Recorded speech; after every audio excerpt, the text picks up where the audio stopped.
Seguimos analizando este circuito de Qatar y hoy toca ver cómo se traza cada una de las curvas. Así que vamos directamente con el vídeo. Sabéis que este es el esquema con tres sectores muy parecidos, los veíamos en el último vídeo y lo que vamos a hacer es intentar explicar dónde están las claves para ir rápido a lo largo de todas estas curvas, tanto para que entendáis mejor el circuito y disfrutéis más el Gran Premio, como para los que le deis al simulador, el F1, el Assetto, el que sea, pues que mejoréis alguna décima por ahí si puede ser. Así que, dicho esto, empezamos con la curva número 1, como es evidente, como no puede ser de otra manera, y si os fijáis es una horquilla muy abierta que luego enlaza con otra horquilla muy abierta y luego una curva hacia la derecha que es a fondo si todo ha ido bien. Esto es muy parecido a lo que teníamos en Hungría, en ese Hungaroring, lo que pasa que ahí sí que tenemos unos cambios de pendiente que en este circuito no tenemos. Y además la distancia desde la meta hasta el primer punto de frenada es relativamente parecida.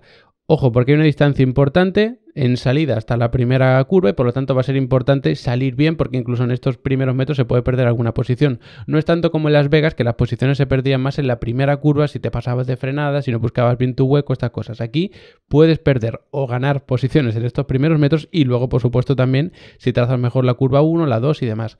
Mucho cuidado porque es un circuito que como está pues en medio del desierto se ensucia mucho la pista e ir por el lado par en la salida te puede complicar la vida e ir por fuera, por ejemplo, en la 1 también, porque si la zona está muy sucia puedes tener algún susto, perder agarre y no solo durante estos metros, sino que el neumático se queda sucio y vas arrastrando esa pérdida de adherencia durante unas cuantas curvas más. Así que ojo con la salida, que es muy importante, porque además luego es que tampoco es precisamente muy fácil adelantar, o al menos no se prevé que sea muy fácil adelantar. Dicho esto, una vez que ya es una vuelta rodada, salimos normal, estamos en medio de una vuelta lanzada. La primera curva hay que atacarla relativamente pronto, pero sin demasiada prisa, es decir, tampoco es cuestión de venirte justamente aquí, porque entonces te vas a ir largo, pero sí que tiene esa morfología parecida a la curva 1 de Hungría, que es un poquito más cerrada al principio y luego se va como abriendo. Entonces hay que venir bien abierto, además los pianos exteriores, sobre todo los iniciales, se aprovechan muchísimo, en este caso sería este piano, y hay que estar bien abierto. Esto además en el simulador te quita décimas por todas partes, de verdad. Buscar siempre abrirlo lo máximo posible, aprovechar estos pianos. Hay que mantenerse abierto y luego redondear, pero teniendo en cuenta que esta curva se ataca más bien pronto. Es decir, no vamos a buscar un vértice aquí, sino que lo vamos a buscar bastante más atrás. A partir de ahí, pues hay que abrirse. Otra vez se aprovecha muchísimo este piano y da tiempo a abrirse antes de la 2 para frenar en línea recta y redondearla de una forma parecida. Con un poco más de cuidado, porque si os fijáis sí que esta es un poco más abierta al principio y tiende a cerrarse, entonces se busca un vértice un poquito más atrás. Pero es de una forma muy parecida. Hay que estar lo más abiertos posible, que ya digo, da tiempo justo a abrirse antes de atacar esta curva 2, se redondea mucho y luego otra vez aprovechamos mucho este piano. No pasa nada porque luego venga la curva 3 hacia la derecha. Si esta 2 la hemos trazado bien y hemos salido bien, da tiempo a abrirse un poco mitad de pista y hacer esta 3 a fondo. Por supuesto, sin perder el piano interior, que eso sería un fallo garrafal, pero sí que luego puedes aprovechar el exterior incluso y ahí sí que no se debería levantar el pedal del acelerador. Justo después un tramo de recta muy cortito hasta las curvas 4 y 5, que son las dos hacia la derecha. Ya veis, empieza a sobrecargar mucho el lado izquierdo del coche y son frenadas para las que tampoco hay que atacar demasiado pronto ni demasiado tarde. De hecho, en la curva 4, si estáis en el simulador intentando interiorizar que hay que atacar un poquito más tarde las curvas para salir con más velocidad y demás, en la curva 4 vais a perder un montón de tiempo si lo hacéis de forma exagerada, porque lo que os va a pasar es que ataquéis tarde y os quedéis a mitad de pista.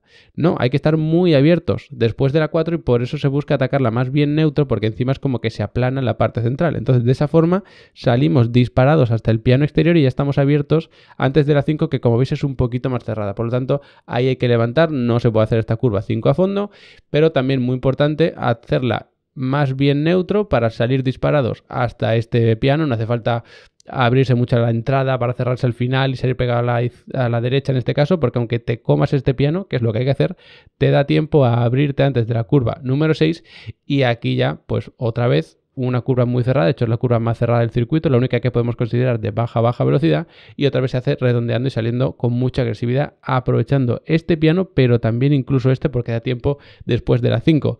Es un circuito, ya digo, lleno de estas curvas, pero también curvas de esta velocidad que es media tirando alta. De hecho, justo después de la 6 tenemos un tramo recta pues muy cortito. Fijaos que aquí tenemos el piano exterior de la 6 y a partir de aquí lo que vamos haciendo es abrirnos un poquito y fijaos en la morfología de la 7. Otra vez es una especie de horquilla muy abierta, pero que tiende a cerrarse de forma más exagerada todavía que la 2. Por lo tanto, lo que hay que hacer es ir pegándose poquito a poco a este piano interior, pero no en este punto, porque si tú te pegas aquí vas a tener que estar todo el rato bordeando y luego meter un volantazo al final para cubrirte. Entonces hay que ir buscando más bien la mitad de la pista, poco a poco y más o menos a esta altura quedarte pegado al interior, rozando un poquito esa línea blanca al menos interior, quizá alguno aproveche un poco más ese piano, para luego salir aprovechando toda esta zona. Muy importante, de verdad, no atacar pronto esta 7 porque fijaos que si te vas largo es que te vas de la 7 pero es que encima tienes luego la curva 8, entonces te irías larguísimo. Hay que buscar estar aquí bien pegaditos para salir con mucha velocidad, subirnos a este piano de forma descarada,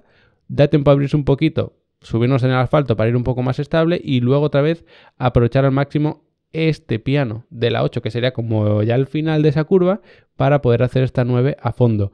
Si esta 9 no la podéis hacer a fondo, seguramente sea porque no habéis estado bien posicionados tanto en el punto del circuito en el que estáis como en la dirección que lleva el coche. No sirve de nada estar aquí si el coche está apuntando hacia allá, vas a tener que pegar un volantazo, hay que estar en este punto pero con el coche bien apuntando hacia la curva número 9. Justo después, curva número 10, fijaos que esto es la curva número 9, nos quedamos más o menos centro de pista, da tiempo a abrirse y ahí volvemos a tocar el freno, redondeamos mucho la 10 y aquí sí que se acelera con mucha agresividad porque todo este tramo es a fondo y es de mucha velocidad, entonces hay que aprovechar bien este piano. Si te quedas corto aquí significa que has perdido un montón de tiempo porque si tienes menos velocidad aquí, esa pérdida de velocidad la vas a arrastrar durante todos estos metros y lo que hay que hacer es ir buscando poquito a poco la parte izquierda del circuito. Y la curva 11, pues como si no tuviese un vértice claro. Y si interpretamos que tiene un vértice, como si estuviese aquí al final. Es decir, hay que estar bien pegaditos a la izquierda, porque justo después tenemos las curvas quizá más características de este circuito, que son las 12, 13 y 14. Curvas muy abierta la 12, un poquito menos la 13 y un poquito menos la 14. Por lo tanto, sí que hay que ir perdiendo un poquito de velocidad en estas curvas y lo más importante es clavar la trazada. En estas curvas que son de tanta velocidad que incluso levantando un poquito el pie del acelerador ya se pueden hacer, ahí la clave absolutamente es la trazada, porque no tienes margen de maniobra. Entonces, si fallas en la trazada y la atacas muy pronto a la 12, por ejemplo, te vas a venir largo. Si la atacas muy tarde, te vas a quedar a mitad de pista y no vas a estar lo suficientemente abierto para poder trazar la 13. Y así consecutivamente, lo que hagas mal en la 12 lo arrastras a la 13 y lo que te salga mal en la 13 lo arrastras a la 14 y luego tenemos aquí un tramo no muy largo de recta pero sí que se notaría bastante la pérdida de tiempo. Fijaos que justo después tenemos la curva 15, esto sería el final de la 14, justo la 15 una curva de también mucha velocidad, más o menos misma velocidad que las 12, 13, 14, lo que pasa es que ya se alcanza un poquito de velocidad, hay que volver a soltar, reducir un poco la velocidad para trazarla. Tramo de recta aquí en el que se gana bastante velocidad y otra vez una de estas horquillas como muy cerradas. Hay que volver a tocar el freno, bordear el piano interior y dar gas para aprovechar una vez más este piano exterior. Como veis, son muchas curvas relativamente monótonas, por eso lo reconozco, no es precisamente de mis circuitos favoritos, pero bueno, tienes que dominar sobre todo curvas de alta velocidad, pero también estas horquillas, que como son tan abiertas y el circuito es bastante ancho, pues no son de baja velocidad, solamente la curva número 6. Espero que este vídeo os haya ayudado a mejorar esas decimitas en el simulador, a entender mejor el Gran Premio y sobre todo cuando veamos peleas en pista, entender cómo está cambiando la trazada cada uno de ellos. Oye, esta curva se hacía atacando tarde, este está atacando pronto para salir con otra trazada, todas estas cosas que yo creo que le añaden un poquito de gracia, ¿no? A ver los grandes premios de Fórmula 1. Como siempre, muchísimas gracias por haberos quedado hasta el final del vídeo. No olvidéis echar un vistazo a Level Up Academy y aprovechar esa promoción del Black Friday, que es la mejor oportunidad que tenéis para aprender de automovilismo, y nos vemos muy pronto hablando de los reglajes, de la puesta a punto de los coches aquí, echando un vistazo a la telemetría y todas esas cosas.